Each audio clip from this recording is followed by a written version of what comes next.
guys, welcome back to another episode of Automotive Chaos. This is going to be part 2 of our Ratty 57 Chevy. Couple last things to button up on this car. In this video we're going to be adding a gas pedal and a throttle cable rather than the factory linkage that came on this car. We are going to be adding or building an exhaust system. If you watched the last video, this thing is open header and it's a little loud, so to keep my neighbors on my side, we're going to weld up an exhaust. And finally, we're going to be painting this car. I know a really good paint and body guy. It's weird, he looks exactly like me, but we'll drop the car off to his shop that also looks just like this garage. So if you guys are picking up what I'm putting down, we're going to do a little painting. Okay, first thing we're going to tackle is gas pedal. On 55 through 7 Chevys, your gas pedal is actually bolted to the floor. In our case, it's hermetically sealed with rust. So we are going to remove the factory gas pedal and the linkage that actually goes through the firewall. So it's the pedal connects to the linkage that goes through the firewall, and then there is a bell crank on the other side of the firewall that attaches to more mechanical linkage, which then goes to the carburetor. We do not have a factory carburetor. We have half of a gas pedal, and I'm also missing the linkage from that bell crank to the carburetor. So we are going to get rid of all of this, and I'll show you what we're going to put in there. So this is a little bit of a mismatch of parts. We have a throttle cable bracket. I actually bought this one for my dad's car and did not end up using it because it was junk. So from here you have 2 return springs, and there's a little black bushing that goes into the throttle linkage. Out of the package, that threaded hole on the back of the linkage was stripped out. So I just scrapped that entire thing. I ended up buying like a name brand one, and it bolted on perfectly. But this car deserves junk, so we are going to attempt to use this. So I actually bought this piece from that good brand that actually sells the ones that work, sell different attachments depending upon what kind of throttle cable you have. So this will accept like a low car or a similar style. So we're going to attempt to use this. This piece here for the return springs, like I said, was stripped out. I think I threw that in the garbage. But I did buy this, so I'm hoping that we might be able to use some parts out of this and make it work. I have a throttle pedal conversion. This is the Speedway motor one, I think. This actually will bolt through in the engine bay where the factory bell crank is. This goes inside the car. This arm obviously gets turned up and will connect to our throttle cable. The same thing, this is a Speedway brand, but this little clevis should hopefully fit over that end. And then here, on this 1/4-inch fitting, that will go through our bracket there, and hopefully we have a complete setup. So I'm going to go spend the next 2 hours trying to pry that rusty gas pedal off of the floor, and then sneak my hand in between the cylinder head and the firewall to get the old bell crank out. So that is the hole. I can't see with my hand, but that's the hole where the old linkage went. So the old linkage is out, old pedal is out. I'm still curious to know how this works. I don't know if this is just supposed to ride on the back of the pedal. Not sure. I'm sure one of you guys know. I have the assembly manual for this car somewhere. I could probably look it up. But this will save. Somebody could probably use this, clean it up a little bit. I'll put that off to the side. This thing's junk. I mean, I pulled on it a little bit and it folded. And like I was explaining before, this is the new piece that's going to go through the firewall, and that uses, they really use Allen bolts. I just put that in with the factory hardware because I'm not going to be able to get an Allen bolt in there. But that gets bolted to the firewall. This pedal assembly comes off, and then once this is through, that gets bolted up and we can start lining up our throttle cable. Alright, so we have our pedal lined up, and what I'm going to do is pretty much just lift the pedal up until I feel like it's in a good spot proportionate to both the clutch and the brake. Make sure that top lever is close enough to the firewall, and I'm just going to take my punch and mark a hole. Now that we have a spot, take a 1/4 inch drill bit, drill that through. Once that's drilled, we can go ahead and permanently attach the pedal and then start running the throttle cable through the firewall and get it hooked up to the carburetor. So this is now clearanced. Throttle linkage clears, but we have another issue. So this is the end for the stainless throttle cable that we have. This screw typically will go to either just a bushing with a nut on the back, or the throttle cable bracket that doesn't come with a torn out thread. This will screw directly into the back of it, but we're not dealing with that. So what I think I'm going to do is that throttle spring return kit that I purchased uses an Allen bolt, 2 bushings, and a nylock nut on the back. So I think I'm going to clean this end up, cut the threads off of this, flush mount that to the Allen bolt, and then I might just fuse it with the TIG.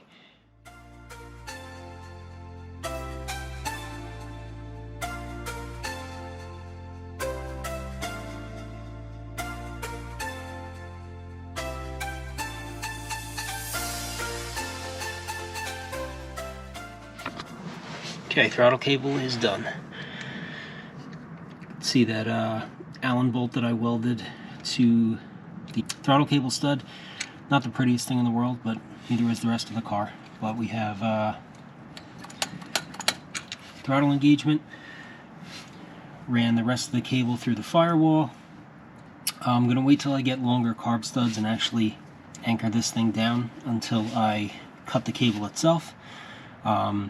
But once we get the studs and the cable is trimmed, we will have a gas pedal in the car. I think the next thing that we are going to do is focus on making an exhaust for this thing and quieting it down a little bit. Alright, this is what we're going to be working with for the exhaust. I ordered a universal aluminized 2.5 inch exhaust kit off of Amazon. Got some exhaust hangers. 3 collectors, if you notice that third one on top of the box there. Somebody put 2 different headers in this car. So one is a 2.5 inch collector, the other one is a 3. So we're gonna have to figure something out for that. And then we also got some mufflers. Let's see what we got here. Flo Meister. Must be, I guess they're German. But they should work on this thing. So obviously I have this thing half out of the garage because the garage is the size of a closet. So I'm going to get the nose of this thing up in the air and we will start mocking up the exhaust. This is all going to get MIG welded because TIG welding a stainless exhaust for this car would be like putting a chandelier in a haunted house, and we don't want to do that. I also wasn't about to spend the money on V-bands or anything like that, so for what this car is, this will do just fine. Alright, so we started on the driver's side. I bolted the collector up to the header, and then with a protractor measured the angle that the collector came out in comparison to the frame of the car. So it's going to be more or less tucked up inside the frame up against the floor. Held it up there, marked it, tacked it in a few spots. So we got our first piece started.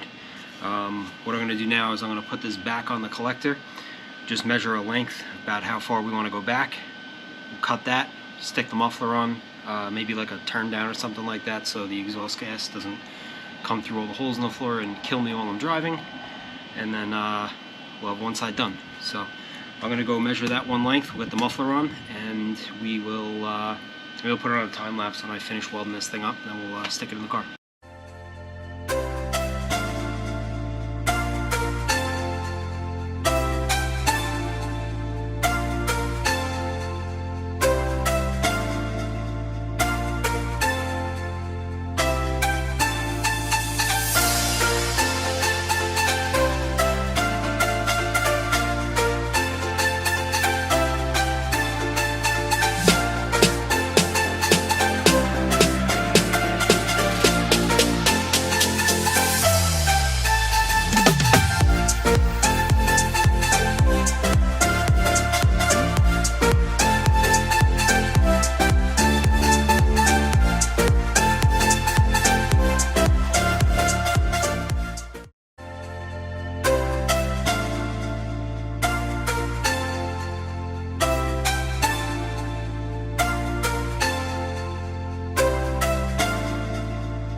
Alright, exhaust is pretty much done.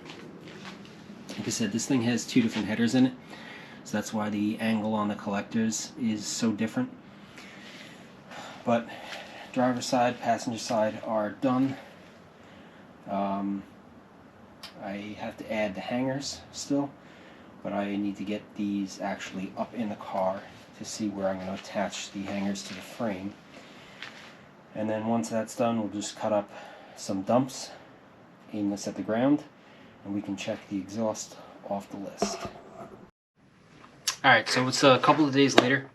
I've been busy with work and everything else. I did get the exhaust in the car. Car's back in the garage right now, and it's pouring outside. But we'll get the camera under the car at some point so you can see that. But that's all up there. Welded some hangers on. Everything's tight. I was thinking though that it's probably not a bad idea to take this carburetor apart and make sure that none of the floats are sticking and it's not full of garbage. I don't know how long this thing has been sitting on the car. I'm also going to see if there's a date code on these carburetors to see when this thing was actually produced. But I did pull it off the car. So I'm going to start by taking out the idle mixture screws, and then we'll remove the lid. I picked up a gasket kit. Hopefully that's all it needs, that and just to be blown out. We'll see what's in there. But I figured it's probably a good idea to start this before I rally the starter out of this thing trying to fire it up when it clearly has a fuel delivery issue. So we'll get this thing ripped apart and see if we find anything. Okay, got the entire carburetor torn down. I found a couple of issues. So one of the jets, I blew everything out with compressed air already. One of the jets was completely clogged.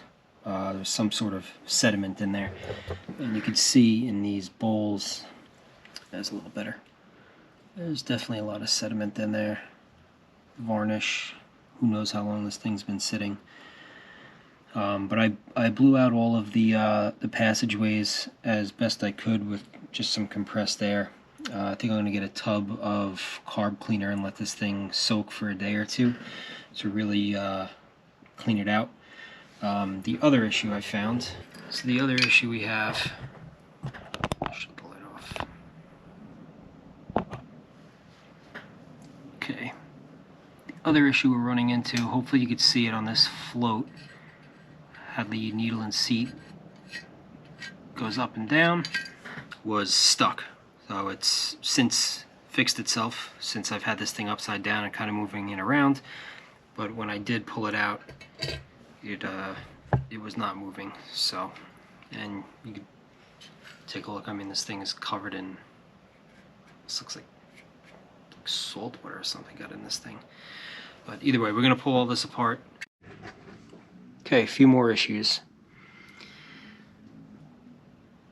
That is the needle and seat out of one side. That's got some dirt in it. Other side wasn't too bad. That one is pretty clean. That one, not so much. So that's going to get replaced. And the other thing I noticed while taking it apart is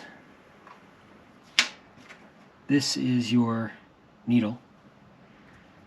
There's supposed to be a little spring on top of that that goes to the base of the float. That spring was missing. So that's definitely going to cause the issues that we have. So this thing is going to get a full rebuild kit and going to soak for a couple of days. But hopefully that will be the end of the issues with this thing. Alright, one last thing before this goes in the bath. So I said before I wanted to figure out how old this carburetor was. And so first I actually saw this, which appears to be a date stamp. If you can see it, but it says 8/19/96. Then I did some searching, and on the foot of the carburetor here, on Edelbrock's at least, you have your model number, 1405, so that's a 600 CFM. And then over here is your other date code. So this deciphers as the 232nd day of the year ending in 6. Now, that could be 2016, that could be 2006, but 8/19/96 happened to be the 232nd day that year. So this carburetor is from 1996.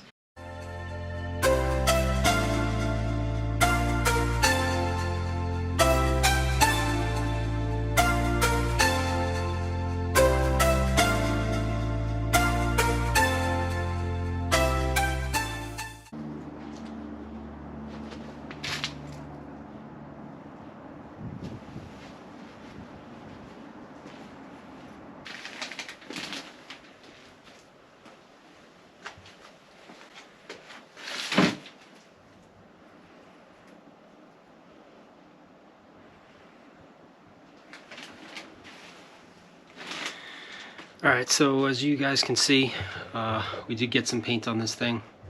I didn't order enough, so I went through 2 gallons of this stuff and finished up the 2nd gallon, and there's still a lot to do. So I'm going to end up ordering more paint, and we're going to have to come back to this. I'm going to keep it masked off, and when I get the rest of the paint, we will end up finishing this.